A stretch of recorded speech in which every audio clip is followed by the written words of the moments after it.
ಕೋರ್ಟ್ನಿಂದ ನೇರವಾಗಿ ಬಿಜಿಎಸ್ ಆಸ್ಪತ್ರೆಗೆ ತೆರಳಲಿದ್ದಾರಂತೆ. ಹೊಸಕೆರೆಹಳ್ಳಿಯ ಪತ್ನಿ ವಿಜಯಲಕ್ಷ್ಮಿ ಫ್ಲಾಟ್ಗೆ ಹೋಗಲ್ಲ ಅಂತೆ ದರ್ಶನ್. ಈಗ ಸಿಗ್ತಾ ಇರುವಂತ ಮಾಹಿತಿ, ಸೊ ನೇರವಾಗಿ ಬಿಜಿಎಸ್ ಆಸ್ಪತ್ರೆಗೆ ಹೋಗ್ತಾ ಇದ್ದಾರೆ. ಪಬ್ಲಿಕ್ ಟಿವಿಗೆ ದರ್ಶನ್ ಆಪ್ತ ಮೂಲಗಳ ಮಾಹಿತಿ ಸಿಗ್ತಾ ಇರುವಂತದ್ದು, ನೇರವಾಗಿ ಬಿಜಿಎಸ್ ಆಸ್ಪತ್ರೆಗೆ ಹೋಗಲಿದ್ದಾರೆ. ಕೆಲವೇ ಕ್ಷಣಗಳಲ್ಲಿ ಕೋರ್ಟ್ನಿಂದ ದರ್ಶನ್ ನಿರ್ಗಮಿಸಲಿದ್ದಾರೆ. ಬಟ್ ಅವರು ಎಲ್ಲಿಗೆ ಹೋಗ್ತಾರೆ ಅನ್ನುವಂಥ ಪ್ರಶ್ನೆ ಇತ್ತು, ಅವ್ರ ಮನೆಗ ಅಥವಾ ಆಸ್ಪತ್ರೆಗ ಅಂತೇಳಿ. ಬಿಜಿಎಸ್ ಆಸ್ಪತ್ರೆ ಅನ್ನುವಂಥದ್ದು ಈಗ ಕ್ಲಿಯರ್ ಆಗ್ತಾ ಇದೆ. ದರ್ಶನ್ ಅವರ ಆಪ್ತ ಮೂಲಗಳಿಂದ ಸಿಗ್ತಾ ಇರುವಂಥ ಮಾಹಿತಿಯ ಪ್ರಕಾರ ಅವರು ಮನೆಗೆ ಹೋಗಲ್ಲ, ಬಿಜಿಎಸ್ ಆಸ್ಪತ್ರೆಗೆ ತೆರಳುತ್ತಾರೆ ಅನ್ನೋದು.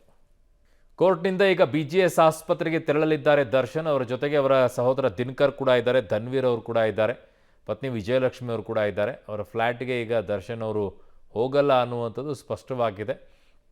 ನೇರವಾಗಿ ಬಿಜಿಎಸ್ ಆಸ್ಪತ್ರೆಗೆ, ನಾನು ಆಗಲೂ ಕೂಡ ಹೇಳುತ್ತಾ ಇದೆ, ಕಳೆದ 2 ತಿಂಗಳಿಂದಲೂ ಕೂಡ ಅವರು ಟ್ರೀಟ್ಮೆಂಟಲ್ಲಿ ಇದ್ದಾರೆ ಅನ್ನೋದಾದರೆ, ಅವರು ಇನ್ನೂ ಬೆನ್ನು ಕಡಿಮೆ ಆಗಿಲ್ಲ, ನಡೆಯೋಕ್ಕೂ ಕೂಡ ಅವ್ರಿಗೆ ಆಗ್ತಿಲ್ಲ ಅಂದರೆ ಯಾವ ರೀತಿಯಾದಂಥ ಟ್ರೀಟ್ಮೆಂಟ್ ಅವ್ರಿಗೆ ನೀಡಲಾಗ್ತಾ ಇದೆ, ಟ್ರೀಟ್ಮೆಂಟ್ ಯಾವ ರೀತಿಯಾಗಿ ನೀಡಲಾಗ್ತಾ ಇದೆ.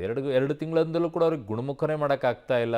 ನಾರ್ಮಲಾಗಿ ಅಟ್ಲೀಸ್ಟ್ ನಡೆಯೋಕ್ಕೂ ಕೂಡ ಆಗದೇ ಇರುವಂಥ ಪರಿಸ್ಥಿತಿಗೆ ಅವ್ರನ್ನ ತರೋಕ್ಕಾಗಿಲ್ಲ ಅಂತಂದರೆ ವೈದ್ಯರ ಬಗ್ಗೆನೇ ಪ್ರಶ್ನೆಗಳು ಉದ್ಭವ ಆಗಿಬಿಡುತ್ತೆ. ಹೌದಾ, ವೈದ್ಯರು ಕರೆಕ್ಟಾಗಿ ಟ್ರೀಟ್ಮೆಂಟ್ ಕೊಡ್ತಾ ಇದ್ದಾರೆ ಅಥವಾ ಇಲ್ವಾ, ಅಥವಾ ದರ್ಶನ್ ಅವರು ಆ ರೀತಿಯಾಗಿ ತೋರಿಸ್ತಾ ಇದ್ದಾರೆ ನನಗೆ ಇನ್ನೂ ಪ್ರಾಬ್ಲಮ್ ಇದೆ ಅಂತ ಹೇಳಿ. ಈ ರೀತಿ ಪ್ರಶ್ನೆಗಳು ಉದ್ಭವ ಆಗುತ್ತೆ, ಅದು ಅನುಮಾನಗಳಿಗೆ ಎಡೆ ಮಾಡಿಕೊಡುತ್ತೆ. ಸೊ ದರ್ಶನ್ ಶ್ಯೂರಿಟಿ ಪ್ರಕ್ರಿಯೆ ಈಗ ಪೂರ್ಣಗೊಂಡಿದೆ. ಪಾಸ್ಪೋರ್ಟ್ ಹಿಂತಿರುಗಿಸುವಂತೆ ದರ್ಶನ್ ವಕೀಲರು ಮನವಿ ಮಾಡಿಕೊಂಡಿದ್ದಾರೆ. ಬಟ್ ಅವರು ಕೋರ್ಟ್ನ ವ್ಯಾಪ್ತಿ ಬಿಟ್ಟು ಎಲ್ಲೂ ಹೋಗಬಾರ್ದು ಅನ್ನುವಂಥದ್ದೇ ಷರತ್ತುಗಳಲ್ಲಿರೋದು. ಪಾಸ್ಪೋರ್ಟ್ ಹಿಂತಿರುಗಿಸಲು ಈಗ ಕೋರ್ಟ್ ಸೂಚಿಸಿದೆ. ಪಾಸ್ಪೋರ್ಟನ್ನು ಹಿಂತಿರುಗಿಸಲು ಕೋರ್ಟ್ ಸೂಚಿಸಿದೆ. ಜಾಮೀನು ಆದೇಶದಲ್ಲಿ ಪಾಸ್ಪೋರ್ಟ್ ಬಗ್ಗೆ ಉಲ್ಲೇಖ ಇಲ್ಲ, ಆದರೆ ಕೋರ್ಟ್ನ ವ್ಯಾಪ್ತಿಯನ್ನು ಬಿಟ್ಟು ಅವರೆಲ್ಲೂ ಹೋಗೋ ಹಾಗಿಲ್ಲ ಅನ್ನುವಂಥದ್ದಿದೆ. ಹಾಗಾಗಿ ಪಾಸ್ಪೋರ್ಟನ್ನು ಈಗ ವಾಪಸ್ ಕೊಡೋಕ್ಕೆ ಕೋರ್ಟ್ ಸೂಚನೆಯನ್ನು ಕೊಟ್ಟಿದೆ. ಗೊತ್ತಿಲ್ಲ ಏನಾಗುತ್ತೆ ಈ ವಿಚಾರದಲ್ಲಿ, ಆದರೆ ಬೆಂಗಳೂರು ಬಿಟ್ಟು ಹೋಗೋದಂತೆ ಕೋರ್ಟ್ ಕೂಡ ಹೇಳಿದೆ. ನೀವು ಬೆಂಗಳೂರು ಬಿಟ್ಟು ಆಚೆ ಎಲ್ಲೂ ಹೋಗಕೂಡದು ಅಂತಲೂ ಕೂಡ ಹೇಳಿದೆ.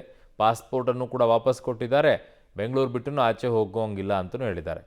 ನನ್ನ ಸಹೋದ್ಯೋಗಿ ಉಮೇಶ್ ನನ್ನ ಸಂಪರ್ಕದಲ್ಲಿದ್ದರೆ. ಉಮೇಶ್, ಷರತ್ತುಗಳಲ್ಲಿ ಒಂದು ಬರುತ್ತೆ, ಕೋರ್ಟ್ನ ವ್ಯಾಪ್ತಿಯನ್ನು ಬಿಟ್ಟು ನೀವೆಲ್ಲೂ ಹೋಗೋ ಹಾಗಿಲ್ಲ ಅಂತಂದರೆ ಬೆಂಗಳೂರಿನ ವ್ಯಾಪ್ತಿಯನ್ನು ಬಿಟ್ಬಿಟ್ಟು, ಸೆಷನ್ಸ್ ಕೋರ್ಟ್ ಆಗಿರೋದ್ರಿಂದ ಬೆಂಗಳೂರಿನ ವ್ಯಾಪ್ತಿಯನ್ನು ಬಿಟ್ಟು ಎಲ್ಲೂ ಆಚೆ ಹೋಗೋ ಹಂಗಿಲ್ಲ ಅಂತೇಳಿ.